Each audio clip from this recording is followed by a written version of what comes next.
Zee TV Telugu news ప్రేక్షకులకు స్వాగతం సుస్వాగతం. మా ఛానల్ను మొట్టమొదటిసారిగా చూస్తున్నట్లయితే సబ్స్క్రైబ్ చేయండి, లైక్ చేయండి, షేర్ చేయండి. మీ ప్రోత్సాహం మాకెంతైనా ఉత్సాహాన్ని ఇస్తుంది. సేకరించిన సమాచారాన్ని మార్పు లేకుండా చూపించడమే మా ఛానల్ యొక్క ప్రత్యేకత. ధన్యవాదములు.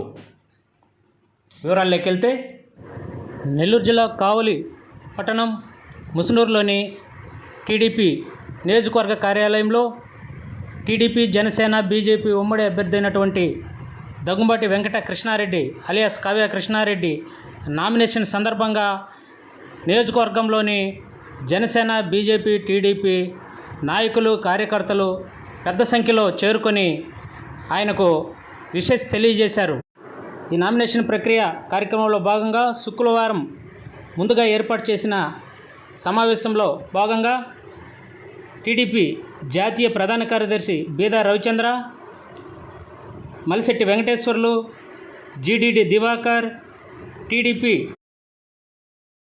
నాయకులు మాలేపాటి సుబ్బానాయుడు, జనసేన నియోజకవర్గ కన్వీనర్ అలహరి సుధాకర్, బీజేపీ నియోజకవర్గ కన్వీనర్ సివిసి సత్యం, ఎమ్మెల్సీ వగాటి నారాయణరెడ్డి, కందుకూరి వెంకట సత్యనారాయణ, భరత్ కుమార్, టీడీపీ పట్టణ రూరల్ కన్వీనర్లు గుత్తికొండ కిషోర్, ఆవుల రామకృష్ణ, పోతుగంటి అలేఖ్య, జ్యోతి బాబురావు, కోట్లూరి శ్రీనివాసులు తదితర నాయకులు, కార్యకర్తలు పెద్ద సంఖ్యలో పాల్గొన్నారు. ఈ సందర్భంగా కావ్య కృష్ణారెడ్డికి వీరంతా కూడా శుభాకాంక్షలు తెలియజేస్తూ అత్యధిక విజయంతో కావ్య కృష్ణారెడ్డిని గెలిపించుకొనుటకు ప్రతి ఒక్కరూ కృషి చేయాలని ఈ దినము నామినేషన్ వేసే ప్రక్రియలో భాగంగా ప్రతి ఒక్కరూ శుభాకాంక్షలు తెలియజేసి అందుకు తగినటువంటి కష్టపడి గెలుపుకు కృషి చేయాలని వారు పిలుపునిచ్చారు. కావలి నియోజకవర్గ అభివృద్ధికి మేమందరం కూడా ఎంతో సంవత్సరాలుగా కష్టపడి పనిచేస్తున్నాం. కాబట్టి ఈ యొక్క సమయాన్ని మనం వినియోగించుకొని మరొకసారి అందరికీ విజ్ఞప్తి చేస్తున్నాను. అటు నమస్కారాలు తెలియజేసుకుంటూ, ఈరోజు మనకి చాలా శుభదినం. ఎందుకంటే మన ఉమ్మడి అభ్యర్థి అయినటువంటి కావ్య కృష్ణారెడ్డి గారు ఈరోజు మంచి శుభ సమయంలో టైం చూసుకొని వారు పత్రాల మీద సిగ్నేచర్ చేయడం జరిగింది. ఈరోజు 12 గంటల తర్వాత నామినేషన్ దాఖలు చేయబోతున్నారు. ఈ నామినేషన్ దాఖలు చేయడమే ఈరోజు శుభ సూచకంగా తెలుపుకుంటూ రాబోయే రోజుల్లో ఎమ్మెల్యేగా గెలవబోతున్నారు అని జనసేన పార్టీ తరఫున నేను గట్టిగా నొక్కి వక్కాణించి చెబుతున్నాను. ఈ రోజున ఎన్నికల సందర్భంగా కావలిలో శాసనసభ స్థానానికి శాసనసభ అభ్యర్థిగా పోటీ చేస్తున్నటువంటి వేదిక మీద ఉన్నటువంటి కావ్య కృష్ణారెడ్డి గారికి, మరి వీటినన్నింటినీ కూడా ఏకచక్రాధిపత్యంతో ఎక్కడో పైనున్నా కూడా సరే శ్రీకృష్ణుడు పాత్ర వహిస్తూ ముందుకు వెళుతున్నటువంటి సోదరుడు, గతంలో నాతో కలిపి ఎమ్మెల్సీగా చేసినటువంటి బీదా రవిచంద్ర గారికి, అదేవిధంగా అర్జునుడిలాగా మరి అన్ని విషయాల్లో కూడా కోపం ఎక్కువ ఉన్నా, తాపం ఎక్కువ ఉన్నా అందరినీ కూడా కలుపుకొని ఏదైనా సరే చంద్రబాబు నాయుడు గారిని నేను ముఖ్యమంత్రిగా చూడాలనేటువంటి తపనతో ముందుకు వెళుతున్నటువంటి అర్జునుడైనటువంటి మా సుబ్బయ్య నాయుడు గారికి, మరి అట్లాగే వేదిక మీద చెప్తా ఉంటే మా భీష్మాచార్యులు ఉన్నారు అక్కడ, ఆయన పెద్దలు సత్యవన్న గారు, ఆయన భారతీయ జనతా పార్టీలో నరేంద్ర మోడీ చెవులో మాట్లాడుతూ ఉంటాడు, ఏం మాట్లాడతాడో కానీ తెలియదు. మరి అట్లాగే జన సైనికులు సంబంధించి సోదరుడు మన సుధాకర్ గారు వేదిక మీద ఉన్నారు. అట్లాగే చెప్పుకొని పోతూ ఉంటే సోదరుడు భరత్ గారు అయితేమి ఇంకా అనేక మంది వేదిక మీద ఉన్నారు. ఒక్కొక్కరు పేర్లు చెప్పుకొని పోతామంటే సమయం అవుతుంది కాబట్టి వాళ్ళందరికీను, అట్లాగే ఇన్ని సంవత్సరాలు వైసీపీ ప్రభుత్వంలో కార్యకర్తలుగా మెలిగి ఎన్ని కష్టాలు అనుభవించినా చంద్రబాబు నాయుడిని గెలిపించుకోవాలి, తెలుగుదేశం పార్టీని అధికారంలో తీసుకురావాలి అని చెప్పని కష్టపడినటువంటి ఈ కార్యకర్తలందరికీ కూడా చేతులెత్తి నేను నమస్కరిస్తా ఉన్నాను. పట్టు కదలకుండా జెండాని మోసుకుంటూ మా చంద్రబాబు నాయుడు గారిని అధికారంలోకి తీసుకురావాలి అని చెప్పినటువంటి మీ సంకల్పం చాలా గొప్పది అన్నటువంటి విషయాన్ని ఒకసారి మీకు అందరికీ కూడా తెలియజేస్తూ ఉన్నాను. పోతే 2 విషయాలు మీ ముందుకు తీసుకొస్తా ఉన్నాను. కావలి ఎన్నిక అయిపోయింది. మీ కావ్య కృష్ణారెడ్డి గెలిచిపోయాడు. గట్టిగా చెప్తా ఉన్నా నేను, ఎందుకంటే ఒకసారి నా చేతిలో ఓడిపోయాడు ఆయన. ఎవరు? ప్రతాప్ కుమార్ రెడ్డి. ఒకసారి ఇంటికి పంపించా బెంగళూరుకి నేను, మళ్ళా వచ్చాడు. ఈసారి మా వియ్యంకుడు పంపిస్తాడు బెంగళూరుకి, అలాగే కనబడకుండా పోతాడు. ఎంత అక్రమమయ్యా, ఏం అన్యాయమయ్యా ఇది! ఈ కావాలని దోసుకున్నారే, ఎక్కడైనా సరే మట్టి వదిలిపెట్టారా? ఎక్కడైనా సరే నేను తుమ్మలపేట నుంచి రాసి వస్తా ఉన్నా, అక్కడి నుంచి 5 కిలోమీటర్లు లేదు, వచ్చేదానికి గంట పట్టింది. అంటే ఆ రోడ్డు ఏ విధంగా ఉందో ఒక్కసారి ఆలోచిస్తే సిగ్గు తెచ్చుకోవాలి ఇక్కడున్నటువంటి శాసనసభ్యుడు. ఇదేనా పరిపాలన అంటే? మోడీ గారి పరిపాలన చూడండి. కాశ్మీర్ నుంచి కన్యాకుమారి దాకా రోడ్లు ఏ విధంగా ఉన్నాయి. రోడ్లు అక్కడ నుంచి ఇక్కడ దాకా పోవాలంటే కన్యాకుమారి దాకా కూడా 130 కిలోమీటర్ల వేగంతో పోవచ్చే. మరి నీకున్నటువంటి తుమ్మలపేట రోడ్డు అక్కడ తీసుకున్నా కూడా, ఉదాహరణకి, లేదా అల్లూరు దగ్గర ఉన్నటువంటి రోడ్లు తీసుకున్నా కూడా సరే, పక్కన ఉన్నటువంటి దగలత్తి దగ్గర ఉన్నటువంటి రోడ్లు తీసుకున్నా సరే, కనీసం ఇంటికి సరైన కాలంలో చేరతావా? ఎక్కిన కారు బోల్తా పడకుండా ఉంటుందా? ఎక్కినటువంటి ఏదైతే ఆటో తిరగబడుతుందేమో అనేటువంటి భయంతో ఇవాళ ప్రజలు భయభ్రాంతులు అవుతున్నారే. ఇదేనా నీ పరిపాలన? ఇంకనైనా సరే సిగ్గు తెచ్చుకోవయ్యా. ఇలాంటి పరిపాలన అందిస్తే కావల ప్రజలు ఒప్పరు. ఇప్పటిదాకా ఎన్నో మాటలు చెప్పావు, ఏది చేయలా. అమృత పథకంలో ఆ రోజున మేము మంచినీళ్ళు ఇవ్వాలని చెప్పని సెంట్రల్ గవర్నమెంట్ నిధులతోటి అప్పుడున్నటువంటి వెంకయ్యనాయుడు గారు ద్వారా ఇక్కడికి అమృత పథకాన్ని తీసుకురావాలని ఆ నిధులు ఇచ్చేదానికని చెప్పి పైలాన్ కడితే నిధులు ఇవ్వడం సరికాదు కదా, మంచినీళ్ళు ఇవ్వడం సరికాదు కదా. ఆ పైలాన్ని కూడా తోలిపుచ్చినటువంటి దరిద్రుడు అయ్యా నువ్వు. ఈ కావలికి పట్టినటువంటి శనీశ్వరుడు అయ్యా నువ్వు. ఇంతకంటే ఏం చెప్పాలయ్యా? తాగే మంచినీళ్ళు కూడా ఇవ్వలేకపోయావే. ఇది ఎంతవరకు సబబు అని చెప్పి అడుగుతా ఉన్నాను. వదిలేయడం జరిగింది. అయితే ప్రజలందరూ కూడా ఈ 5 సంవత్సరాలు గమనిస్తూ ఉన్నారు. మన అందరం కూడా ఒక్కసారి ఆలోచన చేసి, ఈ కావల ప్రాంతంలో ఆక్రమించింది వాస్తవం కాదా? నువ్వు పొలాలు ఆక్రమించి లేఅవుట్ చేసింది వాస్తవం కాదా? నువ్వు దోపిడీ చేసింది వాస్తవం కాదా? రుద్దులకోట కొండనే అనకొండలాగా మింగేసింది వాస్తవం కాదా అని చెప్పి మేము మిమ్మల్ని ప్రశ్నిస్తూ ఉన్నాను సోదరులారా. ఒక్కసారి నేను ఈ ప్రాంతం అంతా కూడా చూసా. చాలా మంది నేను చూస్తే ఇక్కడ అనేక మంది ఆ రోజు 2019లో వైఎస్ఆర్సీపీకి చేసినటువంటి చాలా మంది పెద్దలు, నాయకులు, కార్యకర్తలు పెద్ద ఎత్తున ఈ ప్రాంతంలో ఉన్నటువంటి పరిస్థితిని అందరూ కూడా చూశాను. తప్పనిసరిగా నిన్న నేను 20,000 మెజార్టీతో గెలవబోతున్నానని చెప్పాను. కానీ నేను రాత్రి ప్రచారానికి వెళ్ళాం. కృష్ణారెడ్డితో పోతే ప్రచారానికి వెళ్తే ఆ ప్రాంతంలో ఉన్న వాళ్ళందరూ కూడా వాళ్ళ ఫీలింగ్స్ అన్ని కూడా దాదాపు 90% గ్రామాల్లో ఓట్లైపోతా ఉన్నారు. వాళ్ళ నలుగురిని కూడా ఓడిపోతా ఉన్నారు. వాళ్ళు తప్పనిసరిగా ఓడిపోతారు అని చెప్పి మీ అందరూ కూడా తెలియజేస్తున్న సోదరులారా. అయితే ఒక విషయం, ఇలా చెప్పుకుంటా పోతే దోపిడీకి, దుర్మార్గానికి, దౌర్జన్యానికి, దహనకాండకి ఎక్కడ కూడా అంతులేనటువంటి పరిస్థితి మనం చూస్తూ ఉన్నాం. అయితే నేను ఒక విషయం చెప్తూ ఉన్నా.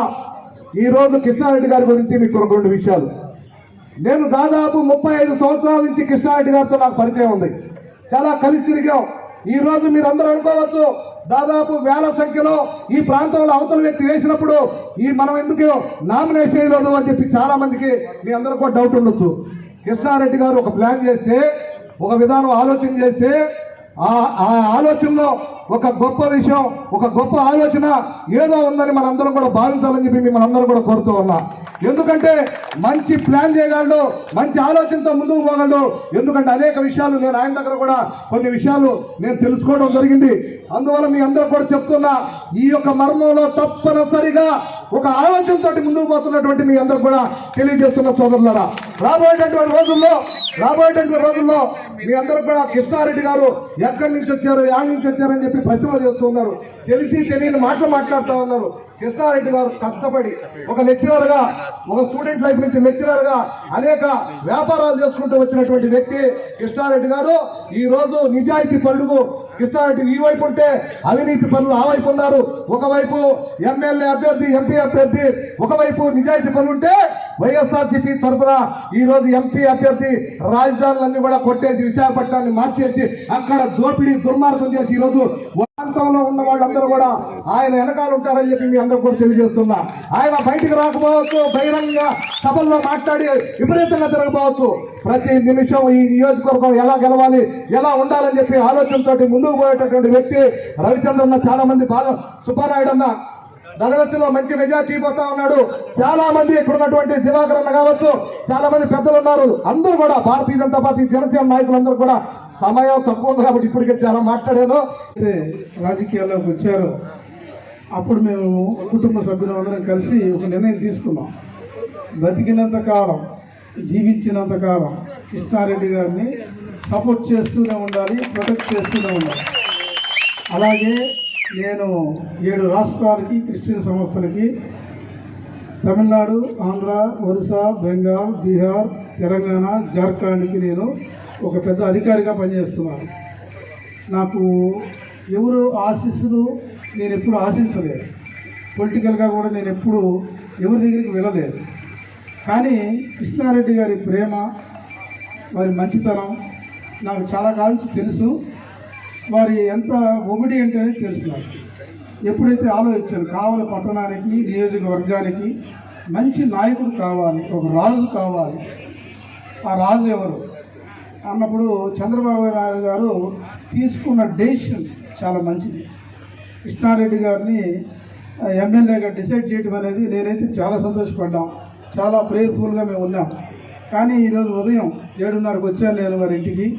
వచ్చి మేమందరం పాస్టర్స్ అందరం కలిసి వారిని బ్లెస్ చేసాం. ఈరోజు నామినేషన్ ఉంది కదా, విజయం ఎంతవరకు ఉండాలంటే బంపర్ మెజారిటీ అవ్వాలి. బంపర్ చాలామంది చెప్పారు నాకు సెకండ్ ఇస్తే 20,000 మెజారిటీ, 30 మెజారిటీ, 20 మెజారిటీ అని చెప్తున్నారు. నా దృష్టిలో మినిమం 40. ఎందుకంటే జననాడి మాకు కూడా తెలుసు. నేను క్రిస్టియన్ సంస్థల్లో ఉన్న పల్లెల్లో ఎస్సీ ఓట్లు చాలా ఉన్నాయి. అందరికీ ఎన్టీ రామారావు గారి నుంచి, చంద్రబాబు నాయుడు గారి నుంచి ఆయన పెట్టిన కష్టాలను చూసి అందరూ టీడీపీలోకి వచ్చేసారు చాలామంది. రేపు నేను నెక్స్ట్ మంత్ ఫస్ట్ వీక్ నేను కాంపౌండ్లో, ఏమేమి కాంపౌండ్లో మీటింగ్ పెడుతున్నా, క్రిస్టియన్స్ మీటింగు. దానికి అందరూ ఆహ్వానితులే. కానీ ఆ రోజు మా కెపాసిటీ ఏందో అవతల పార్టీకి, ఎమ్మెల్యే గారికి దివాకర్ అంటే ఏందో, కావే కృష్ణారెడ్డి మీద ఉన్న పిచ్చి ఏందో ఆ రోజు చూపిస్తాను. గెలిచిన తర్వాత కూడా కావే కృష్ణారెడ్డి గారిని ఒక మాట చెప్పాను. నేను డబ్బు కోసం రావట్లేదన్నా, హోదా కోసం రావట్లేదన్నా, పదవుల కోసం రావట్లేదన్నా. నీ మంచితనాన్ని, కావలి ఎమ్మెల్యే అయితే అందరూ బాగుపడతారు, నీ పరిచయం ఎక్కువ ఉంటుంది, నీ సేవ ఎక్కువ ఉంటుందని ఉద్దేశంతో నేను సపోర్ట్ చేశాం. అందుకని మేము నెక్స్ట్ వీక్ ఫస్ట్ వీక్లో అందరూ ఆహ్వానితులే, పెద్దలందరూ. అది పేరు తెలియదు నాకు. కావ్య కృష్ణారెడ్డి గారు ఎవరిని నేను అందుకనే నేను చాలాసార్లు చూశాను. నాకు ఎప్పుడు ఆలోచన లేదు. రాత్రి ఒక బుల్లెట్ కొన్నాను. నేను రాత్రి కొన్నాను, 2,50,000 ఏదో చెప్పారు, కొన్నాను. కొని కంప్లీట్ టీడీపీ రంగు వేపిస్తున్నా. ఎందుకు వేపిస్తున్నట్టు నా ఇంట్లో ఎప్పుడు ఉండాలి. రేపు మీటింగ్ అది స్టేజ్ మీద ఉంటుంది. ఎందుకు కొండవీటి సినిమా, ఏదో కొండవీటి సింహమా, ఆ సినిమాలో ఎన్టీఆర్ గారు బుల్లెట్ తోలుతాడు చూశాను. ఆ బుల్లెట్ యాజ్ టీజీ తీస్తుండా. అది 1 వీక్ తర్వాత ఆ మీటింగ్లో అది పెడుతున్నాం. అందరు రండి, ఆశీర్వదించండి. తప్పకుండా మీరు కూడా డోర్ టు డోర్ గెలుపు కోసం ప్రయత్నించండి. ఎందుకంటే నేను ఎక్కువ మాట్లాడలేను, ఒకవేళ పెద్దల్ని పేర్లు చెప్పలేను, క్షమించమని వెళ్ళిపోతున్నాను. ఈనాటి 2 నిమిషాలు జిందాబాద్ తెలుగుదేశం పార్టీ, జిందాబాద్ తెలుగుదేశం పార్టీ, రాధాకృష్ణారెడ్డి నాయకత్వం. సభకు నమస్కారం. ఈనాటి తెలుగుదేశం పాలశెట్టి గారిని పైకి రావాల్సిందిగా కోరుతున్నా. తెలుగుదేశం, జనసేన, బీజేపీ 3 కలిసి ఈ రాష్ట్రంలో ఉన్న రాక్షస పాలన అంతమొందించాలి, రాష్ట్రాన్ని ప్రశాంతమైనటువంటి రామరాజ్యంగా మాట్లాడాలి, తీసుకురావాలి అని బీజేపీ, మోడీ, పవన్ కళ్యాణ్, చంద్రబాబు నాయుడు గారు కలిసి ఈరోజు రాష్ట్రంలో ఫ్రంట్గా ఏర్పడి ఈ రోజున కావలిలో తెలుగుదేశానికి టికెట్ ఇవ్వటం, ఆ అవకాశాన్ని నాకు కల్పించటం, ఈ రోజున నా యొక్క నామినేషన్ పర్వానికి మీరందరూ కూడా ఆశీర్వదించడానికి వచ్చినందుకు మీ అందరికి కూడా పేరు పేరున ధన్యవాదాలు తెలియజేస్తూ, ఈనాటి నా నామినేషన్ కార్యక్రమానికి విశిష్ట అతిథిగా ఈరోజు నేను మీ ముందుకు తెలుగుదేశం అభ్యర్థిగా వచ్చాను అంటే మా అన్న రవిచంద్రన్న కృషి నేను మరువలేనిది. ఇది అంటే శరీరాలు వేరైనా ఆత్మలు ఒకటైనట్టుగానే ఈ రోజున నాకు ఈ టికెట్ అనేది, ఈ రాజకీయ భిక్ష అనేది అన్నే నాకు నాంది పలికాడు, దారి చూపించాడు. తప్పకుండా నేను ఆయన కృతజ్ఞత బద్దుండై ఉంటానని కూడా మళ్ళీ మీ అందరి ముందు కూడా నేను ఈ రోజున నా నామినేషన్ టైంలో పూజ చేసిన వేళ నేను అన్నకే హామీ ఇస్తున్నానన్నా. తప్పకుండా నీ అడుగు జాడల్లో నేను నడుస్తానని కూడా మరొక్కసారి నీకు హామీ ఇస్తూ, మీరు నా మీద నన్ను పెట్టి నమ్మకానికి ఒమ్ము చేయకుండా కావుల ప్రజలని కంటికి రెప్పలాగా కాపాడుకునే దాంట్లో నేను మీతో కలిసి పనిచేస్తానని కూడా ఈ సందర్భంగా మీకు తెలియజేస్తూ, అదేవిధంగా ఈ రోజున మొన్నటి వరకు తెలుగుదేశానికి కష్టాల్లో ఉన్న టైంలో నేనున్నాను. కావలి పట్టణంలో కానీ, కావలి నియోజకవర్గంలో కానీ తెలుగుదేశాన్ని కాపాడుకుని కార్యకర్తలకి ఇబ్బందులు రాకుండా ఏ ఒక్క ఇబ్బంది వచ్చినా నేను ముందుంటానని ముందుండి నడిపిన మా సుబ్బానాయుడు అన్న ఆశీస్సులతో, సుబ్బానాయుడు గారి ఆలోచన మేరకు ఆ టికెట్లో ఆయన పాత్ర కూడా ఎక్కువగా ఉంది. ఆయన త్యాగ ఫలం, ఆయన త్యాగం చేసిన ఫలాన్ని నేను అనుభవిస్తున్నాను. తప్పకుండా అన్నను కూడా భవిష్యత్తులో నేను రవిచంద్రన్న కలిసి సుబ్బానాయుడు గారిని ఎమ్మెల్సీగా చేసి తీరుకుంటామని కూడా ఈ సందర్భంగా తెలియజేస్తూ, వారి ఆలోచన మేరకు అందరం కూడా కష్టపడి కావలి తెలుగుదేశం ఇంతమంది ఉంటే కావలి తెలుగుదేశం గెలవకుండా ఎట్టపోద్ది ప్రతాప్ కుమార్ రెడ్డి అని కూడా అడుగుతున్నా. అటువంటి నాయకత్వంలో తప్పకుండా నేను పనిచేస్తున్నందుకు సర్వదా వీళ్ళిద్దరు కూడా కృతజ్ఞత ఉంటానని కూడా ఈ సందర్భంగా తెలియజేస్తూ, ఈ రోజున ఫ్రంట్ నాయకత్వంలో జనసేన అలహరి సుధాకర్ గారి ఆశీస్సులతో తప్పకుండా మేమిద్దరం కూడా కలిసి మనుషులన్న తర్వాత ఫిజికల్గా మాటల్లో ఎక్కడో దగ్గర చిన్న ఏంటంటే నాకున్నది 2 నెలలు టైం ఇచ్చారు. నేను కొత్త కావలి ప్రజలతో నా మాట తీరు, నా ప్రవర్తన, నా బిహేవియర్, నా కాంటాక్ట్, నా కమ్యూనికేషను, నా మోటివేషను, నా ఆబ్జెక్టివ్స్, నా ప్లానింగ్, నా డెసిషన్ మేకింగ్ ఇవన్నీ ప్రజలు కనెక్ట్ అవ్వాలంటే కొంత టైం పడుతుంది. కానీ నా మాటలో ఎక్కడైనా కఠినం ఉంటుందేమో కానీ నా మనసు చాలా మెత్తనది అని దయించి అర్థం చేసుకోండి. అందుకని అన్నను కూడా అడుగుతున్నా, ఎక్కడైనా చిన్న పొరపాట్లు జరిగినా కలిసిమెలిసి జరిగేటప్పుడు ఎక్కడో జర్నీలో అందరూ నాలాగే ఉండరు, అందరిలాగా నేను కూడా ఉండలేను. కాబట్టి అందరి ఆధ్వర్యంలో జనసేన సైనికుల్ని, జనసేన వీర మహిళలను అందరినీ కలుపుకొని ఈ రోజు నుంచి తెలుగుదేశం పార్టీ సైకిల్ గుర్తుని గెలిపించి కావలిలో అటు పవన్ కళ్యాణ్ గారి కానుకగా నన్నేమో అని అన్నాన్ని కోరుకుంటూ, అదేవిధంగా మేము అందరం కలిసి భవిష్యత్తులో 5 సంవత్సరాల కాలం పాటు మనందరం కూడా బీజేపీ నాయకత్వంలో మేము అందరం కలిసి స్థానిక సంస్థల్లో కానీ లేదా నామినేటెడ్ పదవుల్లో కానీ పార్టీ పదవుల్లో కానీ అన్నీ కూడా నిరంతరం కూడా అన్నదమ్ముల్లా కలిసిమెలిసి ఉంటాం. మనందరికి గాడ్ ఫాదర్ గారు రవిచంద్ర గారు ఉంటారు. వారి నాయకత్వంలో మనందరం కూడా పనిచేస్తాం. ఎమ్మెల్యే అనే వర్డ్ నాకు వస్తే అది నాది కాదు, మనందరం ఎమ్మెల్యేలమే కావలికి అని కూడా మీకు అందరికి కూడా హామీ ఇస్తూ మీ నాయకులందరినీ కూడా గట్టిగా కష్టపడి పనిచేయమని చెప్పి మిమ్మల్ని అందరినీ కూడా కోరుకుంటున్నా. అదేవిధంగా బీజేపీ అంటే నేను నా మాతృ సంస్థ మొట్టమొదటి నా రాజకీయ రాజకీయ జీవితంలో నేను 1982లో నాకు ఓటు వస్తే ఆ ఓటు వచ్చింది మొట్టమొదటి నేను సైకిల్ గుర్తుకి పాతలపల్లి ఎంగళరావుకి సైకిల్ మీద తిరిగి ఆ రోజు ప్రచారం చేశాను. తర్వాత డిగ్రీకి వచ్చేలాగే నేను ఏబీపీలో పనిచేయడం జరిగింది. అప్పటి నుంచి ఇప్పటి వరకు కూడా ఆర్ఎస్ఎస్ భావాలు, విశ్వ హిందూ పరిషత్తో సంబంధాలు, అదేవిధంగా బీజేపీతో సంబంధాలు. మొట్టమొదట బత్తిన నరసింహరావు 1989 సంవత్సరంలో కావలి ఒంగోలు ఎంపీగా పార్లమెంటుకి పోటీ చేస్తే నా ఊరు నుంచి ఆయన మొత్తానికి పార్లమెంటుకి 3034 ఓట్లు వస్తే ఒక్క బ్రాహ్మణకాక అగ్రహారంలో 674 ఓట్లు బీజేపీకి తెచ్చిన వ్యక్తిని అంటే నేను ఆరిజిన్గా బీజేపీలో ఉన్నా. అందుకనే భరత్ కుమార్ కూడా నా ఇంట్లో మనిషే. మేము ఒకప్పుడు మా ఇద్దరిని చూసి మా కళ్ళను చూసి మేము ఇద్దరు అన్నదమ్ములు అనుకునేవాళ్ళు. అటువంటి భరత్ నా మిత్రుడే. ఇంకొకటి సత్యనారాయణ గారు నాకు బాగా ముఖ్యులే. వీళ్ళందరూ నాయకత్వంలో, సివిసి నాయకత్వంలో బ్రహ్మానంద నా శిష్యుడే, నా రూమ్మేటే. ఆయన జాయింట్ సెక్రటరీగా కాలేజీ లైఫ్లో గెలిపించింది కూడా నేనే. ఒడ్డుపాలెం సిట్టిబాబు మేమందరం కూడా ఫ్రెండ్స్వే. అంటే ఏబీపీతో ఉన్న బంధాలు ఈరోజు బీజేపీతో ఉన్న బంధం కూడా నాదే. అందుకనే నేను తెలుగుదేశంలో ఉన్నా, తెలుగుదేశం వాళ్ళతో ఎక్కువ గడిపిన, బీజేపీ వాళ్ళతో గడపలేదంటే వీళ్ళు ఇంట్లో మనుషులు అంటే భార్య తరపులు ఒంటరిలో ఉంటారు, భర్త తరపులు వరండాలో ఉంటారంటారు. వీళ్ళు భార్య తరపులు అంటే వాళ్ళు కాబట్టి వీళ్ళు ఒంటరిలో ఉంటారు. కాబట్టి బీజేపీ వాళ్ళతో ఎక్కడైనా పిలవకపోయినా పలకరించకపోయినా వీళ్ళంతా కూడా నా సొంత నమ్మకంతో ఉన్నాను. సత్యన్న అందరూ కూడా కలిసిమెలిసి మీ బిడ్డగా నన్ను ఆశీర్వదించండి, నన్ను దీవించండి. మనందరం కూడా మీరు మోడీకి కానుక ఇవ్వాలా, ఆయన పవన్ కళ్యాణ్ కానుక ఇవ్వాలా, మనం అందరం కూడా చంద్రబాబు నాయుడు కానుక ఇవ్వాలంటే కావలిలో ఉన్నటువంటి ఎమ్మెల్యేగా సైకిల్ గుర్తు కనిపించాలి తప్ప కావ్య కృష్ణారెడ్డి కాదు. ఈ రాష్ట్రంలో చంద్రబాబును ముఖ్యమంత్రిని చేయాలి, చంద్రబాబును ముఖ్యమంత్రిని చేయాలి. అటువైపు వేమిరెడ్డి ప్రభాకర్ రెడ్డి ఎంపీగా గెలిపించి మోడీ గారిని ప్రధానమంత్రి చేయాలి.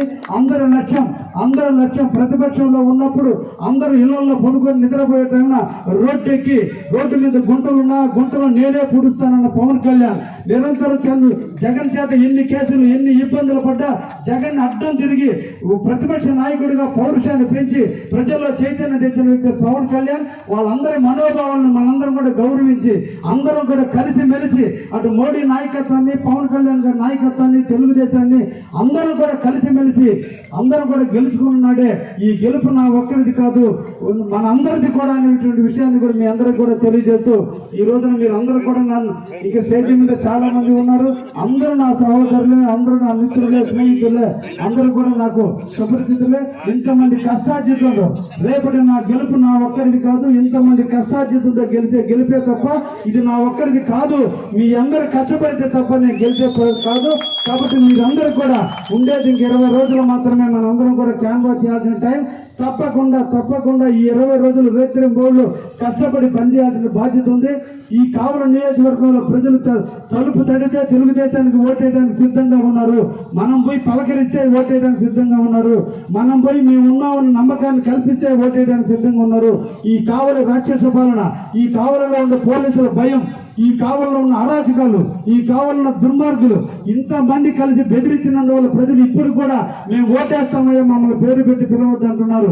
మొన్నటి రోజున మహిళలు వచ్చారు నన్ను ఆశీర్వదించడానికి. వచ్చి ఫోటో కాడికి వచ్చేళ్ళకి మొఖాన్ని చీర కొంగు కట్టుకున్నారు. ఎందుకమ్మా అంటే ఏం చేద్దామయ్యా, మనసు నిండా మేము చంద్రబాబును ఆశీర్వదించాలి, చంద్రబాబును ముఖ్యమంత్రి చేసుకోవాలండి. కావలిలో ఉండి ఈ దుర్మార్గుడికి భయపడి మేము ముఖానికి గుడ్డ కట్టుకుంటున్నాం, ఓటంటూ తెలుగుదేశం చేస్తా ఉంటున్నామంటే ఈ కావలి ప్రజల్లో ఎంత భయం ఉందో నాకు అర్థమైంది. అందుకని స్టేజీ ముందున్న నాయకులు, స్టేజీ ముందున్న నాయకులు, ఇక్కడ కూర్చుంది ఓటర్లు కాదు, అందరూ కూడా సైనికులు, అందరూ నాయకులే. అందరూ తెలుగుదేశం కోసం, బీజేపీ కోసం, జనసేన కోసం నిరంతరం కూడా ఆస్తులను ఖర్చు పెట్టి ఆస్తులు కర్పూరంలో ఖర్చు కరిగిపోతున్నా ఎక్కడ కూడా మొక్కవని ధైర్యంతో రేపంటూ మన ప్రభుత్వం వస్తుంది, మనకు అన్ని రకాల సహాయ సహకారాలు జరిగితే అప్పటి వరకు మనం పోరాడదామని మీరందరం గ్రామాల్లో కానీ పట్టణంలో కానీ నిరంతరం శ్రమిస్తున్నాం. అందరి శ్రమ ఫలితం ఒకటి రేపు మే 13 జరిగే ఎన్నికల్లో మనందరం కూడా సైకిల్ గుర్తు మీద ఓటేసి గెలిపించుకుంటున్నామంటే మనందరి కష్టానికి ఫలితం వస్తుందని కూడా ఈ సందర్భంగా మీ అందరూ కూడా తెలియజేస్తూ 20 రోజుల కష్టం 5 సంవత్సరాల సుఖానికి దారి తీస్తుంది. 20 రోజుల కష్టం 60 నెలల ఆనందానికి దారి తీస్తుంది. 20 రోజుల కష్టం స్వేచ్ఛగా మనం బజార్లో తిరిగే దానికి అవకాశం కలుగుతుంది. 20 రోజుల కష్టం పోలీసు భయం లేదు, రెవెన్యూ వల్ల ఇబ్బందులు లేవు, స్వేచ్ఛగా మన వ్యాపార సామ్రాజ్యంలో స్వేచ్ఛగా బతికేదానికి నాంది పలకబోతున్నటువంటి దానికి అందరూ కూడా కావ్య కృష్ణారెడ్డిని చూడొద్దు, సైకిల్ గుర్తులు చూడండి, చంద్రబాబును చూడండి, మోడీని చూడండి, పవన్ కళ్యాణ్ చూడండి, ఇప్పటి వరకు కావలికి కాపు కాసిన రవిచంద్రన్ని, అదేవిధంగా మాలేపాటి సుబ్బారాయుడిని చూడండి. వీళ్ళందరినీ కూడా కలగలిపి నన్ను చూడండి. నన్ను చూస్తే బీజేపీ వాళ్ళకి మోడీగా కనిపించాలి, జనసేన వాళ్ళకి పవన్ కళ్యాణ్ గా కనిపించాలి. ఆ విధంగా కనిపించినప్పుడే మీలో కసి, పౌరుషం, పట్టుదల వస్తుంది. అది వచ్చిన నాడే మనందరం కూడా సైకిల్ మీద గుర్తేసి ఓట్లేసుకునే అవకాశం కలుగుతుందని కూడా మీ అందరూ కూడా నేను తెలియజేస్తూ తప్పకుండా రేపటి ఎన్నికల్లో నేను ఎక్కడికి రమ్మన్నా రావడానికి సిద్ధంగా ఉన్నా, దేనికైనా సిద్ధంగా ఉన్నా. మీరు తిప్పగలిగే ఓపుకుంటే, మీరు కష్టపడే మొత్తం మీలో ఉంటే నేను దేనికైనా కలిసి రావడానికి సిద్ధంగా ఉన్నా. కాబట్టి నన్ను తిప్పుకుంటారో, పురుకోబెడతారో, నిద్ర ముచ్చుతారో, గెలిపిస్తారో, ఏం చేస్తారో అది మీ చేతుల్లోనే ఉంది. ఎక్కడ విజయం సాధించాలన్నా అది మీ కష్టార్జితం మీద ఉంటుంది. కాబట్టి దయించి నన్ను గెలిపించేదానికి నా మీద ఈ రోజు చంద్రబాబు నాయుడు గారు, ముఖ్యంగా రవిచంద్ర గురించి ఒక మాట చెప్పాలి. ఇప్పటి వరకు రవిచంద్ర అనే వ్యక్తి కావలి నియోజకవర్గాన్ని కాపు కాశాడు. వేదా మస్తానరావుకి ఓట్లేపించాడు, విష్ణువర్ధరెడ్డికి ఓట్లేపించాడు, ఆ ఆదాల ప్రభాకర్ రెడ్డికి ఓట్లేపించాడు. లేదంటే ఏ పదవి లేకపోతే కావాలి, ఏ ఊరికి పోయినా నేను క్యాన్వాస్కి పోతుంటే ఏ ఊరికి పోయినా సిమెంట్ రోడ్డు రవిచంద్రన్ ఇచ్చాడు, డ్రైనేజ్ రవిచంద్రన్ ఇచ్చాడు, ఈ వాటర్ పైప్ లైన్ రవిచంద్రన్ ఇచ్చాడు, ఈ పొలంలో రోడ్డు రవిచంద్రన్ ఇచ్చాడు, కేటీఎస్ కెనాల్ రవిచంద్రన్ ఇచ్చాడు. నిజంగా కాగితాలు ఇచ్చి పంపిస్తుంటే, అన్ని శాంక్షన్ చేపిస్తుంటే కార్యకర్తలు ఎన్ని కోట్ల వర్కలు చేస్తారు, ఎంత లాభాలు గడిస్తారు, కష్టాలన్నీ తీరేరాదు రమణ చేతిలో ఉంది. కానీ అది జరగాలంటే మొట్టమొదటి నన్ను అంగళం చేయాలి, అది జరగాలంటే నన్ను మొట్టమొదటి అంగళం చేయాలి. ఎందుకంటే ఆయనపై గర్వంగా చెప్పాలి, నా నియోజకవర్గంలో నేను కావ్య కృష్ణారెడ్డి గెలిపించానని చెప్పి ఆయన నన్ను వదిలేస్తున్నాడు. నిజంగా చెప్తున్నా, ఆయన వదిలేసి 49 నియోజకవర్గాలకి కడప, కర్నూలు, చిత్తూరు, ఒంగోలు తిరుగుతున్నాడు. అంటే మీ మీద ఎంత నమ్మకాన్ని పెట్టుకున్నాడో చాలా ఆలోచించండి. కర్నూలు పైన మీ కావలాలుగా ఫోన్ చేస్తున్నాడు, అనంతపురం పైన మీకే ఫోన్ చేస్తున్నాడంటే మన మీద ఎంత నమ్మకాన్ని పెట్టుకున్నాడు. అందుకే ఇందాక చెప్పా, ఇక్కడ పోటీ చేసేది కావ్య కృష్ణారెడ్డి కాదు, రవిచంద్ర. రవిచంద్రకే చెందుతుంది, లేదా సుబ్బారావుకే చెందుతుంది, లేదా అలాంటి సుధాకర్కే చెందుతుంది, లేదా సచిన్కే చెందుతుంది. అందుకయ్యా నేను అందరినీ కూడా కోరుకుంటున్నా, ఇక్కడ నాయకులందరినీ నన్ను కాదు నాయన చూడాల్సింది, వీళ్ళని చూడండి. ముందు ఎవరున్నారు, తర్వాత నేనున్నా. కాబట్టి అందరూ కూడా ఒకటి రామరాజ్యం రావాలి, రాష్ట్రకి పోవాలి, రావడం లాంటి చంద్రబాబును ముఖ్యమంత్రి చేసుకోవాలంటే మొట్టమొదటి మీరు నాకు ఓట్లేసి గెలిపించాలి. నేను పోయి బాబు గారికి ఓటేస్తే ఆయన ముఖ్యమంత్రి అవుతాడు. అందుకోసం నాకు ఓటేమని అడుగుతున్నా. అదేవిధంగా మన అన్న రాష్ట్ర అధ్యక్షుడు కావాలి, మన ప్రాంతం సత్యం కావాలి, మన ప్రాంతం ఇండస్ట్రీగా అభివృద్ధి చెందాలి, మన ప్రాంతం వ్యవసాయ రంగంగా అభివృద్ధి చెందాలి, మన ప్రాంతంలో యువతకు ఉద్యోగ కల్పన రావాలి, మన ప్రాంతానికి విమానాశ్రయం రావాలి. ఈ రోజు కావలి నియోజకవర్గం ఇండియాలోనే ఒక చరిత్ర తిరగరాసే పరిస్థితి. ఒక పక్క రామాయపట్నం, ఇంకొక పక్క దామారం పోర్టు వస్తే ఇండస్ట్రియల్ అభివృద్ధి జరిగితే కావలి ఎంత గొప్పతనంగా ఉంటుందో దాన్ని నాంది పలికిన వ్యక్తి రవణ. ఆ రవీంద్ర నాయకత్వాన్ని బలపరచండి, ఆయన శిష్యుడిగా నన్ను గెలిపించండి. నా కోసం అదేవిధంగా కష్టాల్లో బురద నీళ్ళ కొనుక్కున్న వ్యక్తి మాలేపాటి సుబ్బారాయుడు. ఎందుకోసం ఆయన ఈ రోజు ఎట్టుంటాడు దగ్గర తెల్లగా పండుకోసి పండుకుండేలాగుంటాడు. కానీ బురదలో తిరిగాడు. ఎవరి కోసం? తెలుగుదేశం పార్టీ కోసం. తన ఆస్తులు అమ్ముకున్నాడు తెలుగుదేశం పార్టీ కోసం. ఇవన్నీ జరిగినా ఇంత కష్టార్జితానికి ఫలితం ఎప్పుడు దక్కుతుందో తెలుసా? కావ్య కృష్ణారెడ్డి గెలిపించిన రోజు ఆయన కష్టానికి ఫలితం దక్కుతుంది. నా కోసం కాదు, మాలపాటి సుబ్బారాయుడు కష్టార్జితాన్ని కదా మీరందరూ కూడా రుణం తెచ్చుకోవాల్సిన అవసరం ఉంది అని సందర్భంగా నేను కోరుకుంటున్నా. కాబట్టి ఈ గెలుపు నా ఒక్కడికి కాదు, మీ మా అందరి భవిష్యత్తు ఇంతమంది మీద ఆధారపడి ఉంది. అందుకనే మనస వాచ కర్మేణ మిమ్మల్ని అందరి చేతులెత్తి నమస్కరిస్తున్నా. ఈ రోజు చావలలో ఉన్న దుర్మార్గమైన పరిపాలన పోవాలి, రాక్షస పరిపాలన పోవాలి, పోలీసుల భయంతో ఇబ్బంది పెడుతున్నటువంటి వైరాన్ని మనకు పోవాలి. మన ఆస్తులకు భద్రత లేని పరిస్థితిలో ఉంది. కోరుకుంటున్నా, ఆశీర్వదించండి, దీవించండి. నన్ను మంచి మెజార్టీతో గెలిపించేదానికి మీరందరూ కూడా కష్టపడండి అని చెప్పి మిమ్మల్ని అందరినీ కోరుకుంటూ ఒకటి మటుకు మీకు హామీ ఇస్తున్నా. కావలి తెలుగుదేశం, జనసేన, బీజేపీ కార్యకర్తలు కానీ నాయకులు కానీ ఏ ఒక్క ఇబ్బంది అంటూ వచ్చినా కావ్య కృష్ణారెడ్డి అనే వ్యక్తి ముందు నిలబడతాడని నమ్మి నన్ను గెలిపించండి అని చెప్పి సందర్భంగా మిమ్మల్ని అందరినీ కూడా కోరుకుంటూ మా అన్న ఒంటరి వేణులు వచ్చిన తర్వాత నాకు మాట్లాడుకొని అన్నని మాట్లాడాల్సిందిగా కోరుతున్నాను.